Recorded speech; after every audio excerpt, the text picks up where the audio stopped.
បាយចិត្តណាស់កូនណាកូនគេជួយផ្ដោតប៉ុណ្ណឹងសប្បាយចិត្តណាស់កូនម៉ែលេងកាត់មើលម៉ែដេកមកឈឺមួយថ្ងៃណាឈឺដែរថាអី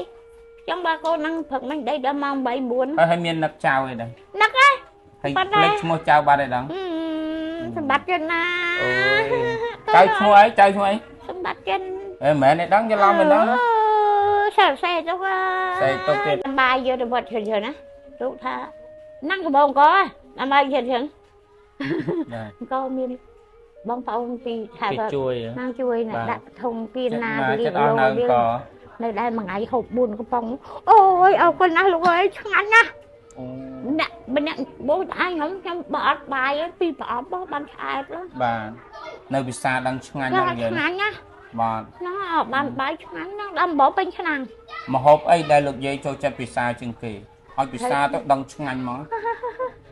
ហើយផាត់ណាតែយ៉ាងក៏ឆ្ងាញ់ហ្មងបាទហើយផាត់ចៅទៅទិញនៅចំពោះវត្ត1គីឡូ 70000ហើយបើចៅទិញនៅនេះគេលក់ឲ្យចៅ1គីឡូ 100000អត់ល្អទេនេះហើយមិនប្រកាសថានេះអត់ល្អទេបាទ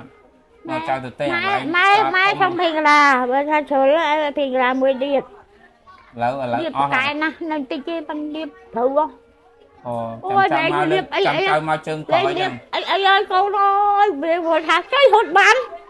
គាត់ភ្លេចខ្ញុំទៀតទៅភ្លេចចូលមកហត់មកយកទៅពេញកាឡាវិញទៀតពេញកាឡាវិញបាទចាំចៅមកម្ដងទៀតអាវដូរខ្ញុំចាំយកមកបាទឲ្យបានធំបាទបាទហើយចាំចៅមកមួយជើងទៀតចាំយកមកអាវគេឲ្យជួយនៅលោកហានៅលោកអាវគេឲ្យធំណាគេឲ្យបាទហើយបានខ្វះវិញនោះទៀតហើយជុំបិណ្ឌលោកយាយទៅ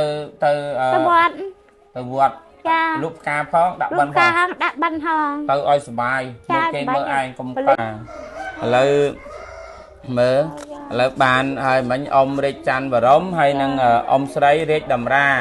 ហើយនឹងអ្នកមីងរាជទឹកវាសនាបាទអ៊ំរាជតម្រាអ្នកមីងរាជទឹកវាសនាគាត់រស់នៅទីក្រុងប៉ូម៉ូណារដ្ឋកាលីហ្វ័រញ៉ាសហរដ្ឋអាមេរិកបាទទាំងអ៊ំស្រីទាំងអ្នកមីងក្រុមគ្រួសារបងប្អូនសាច់ញាតិកូនចៅរបស់គាត់ក៏ណាត់លោកយាយ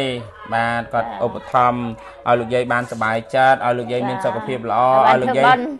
យមានស្នាមញញឹមឲ្យលោកយាយបានធ្វើបុណ្យទៅទាននិយាយទៅលោកយាយធ្វើអីធ្វើចាស់បាទសូមឲ្យតែលោកយាយសុបាយចិត្តបាទអញ្ចឹងខ្ញុំរាប់ថវិកាសិន 185,000 បាទមើលលោកយាយកាន់10000 10000 20000 30000 40000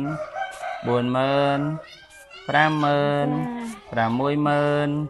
70000 80000 90000 100000លោកយាយខ្ទាស់មកឆ្វាច់សិនបាទ 100000ណាលោកយាយណាមក 10000 20000 30000 40000 50000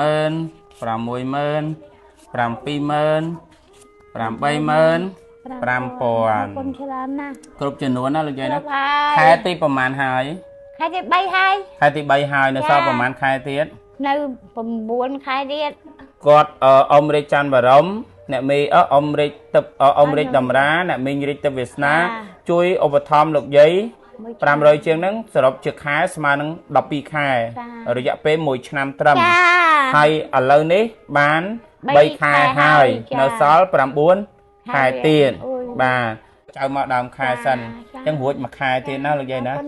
បាទឥឡូវយើងបាយចាត់ខ្លាំងណាបាយចាត់បាទញឹមមួយមើលញឹមការតគួនណាញឹមដែរថាបាទដេកលក់ស្រួលបងខ្លាចទៅហើយអូអត់ដើរទៅណាក៏ខ្វល់អត់មានខ្វល់ណាលោកយាយណាបាទមិនបាក់ចិត្តផងឥឡូវមានពាក្យពេចន៍អីនិយាយទៅអ៊ំរាជច័ន្ទបរមហើយនឹង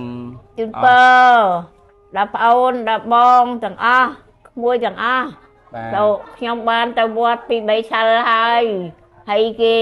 មុនលោកមករាប់បាតនៅតាមភូមិហ្នឹងខ្ញុំបានដាក់បាយលោកជូនកសលឲ្យដល់ម្ចាស់ទៀនដែលបានជួយលុយជួយកាក់ខ្ញុំថ្លៃផ្ទះថ្លៃអីបានខ្ញុំហ្នឹងណាជូនពរអាយុវណ្ណៈសុខៈពលៈនិងបដិភាណៈកំបីឆ្លៀតវាឡើយឲ្យសុខចម្រើន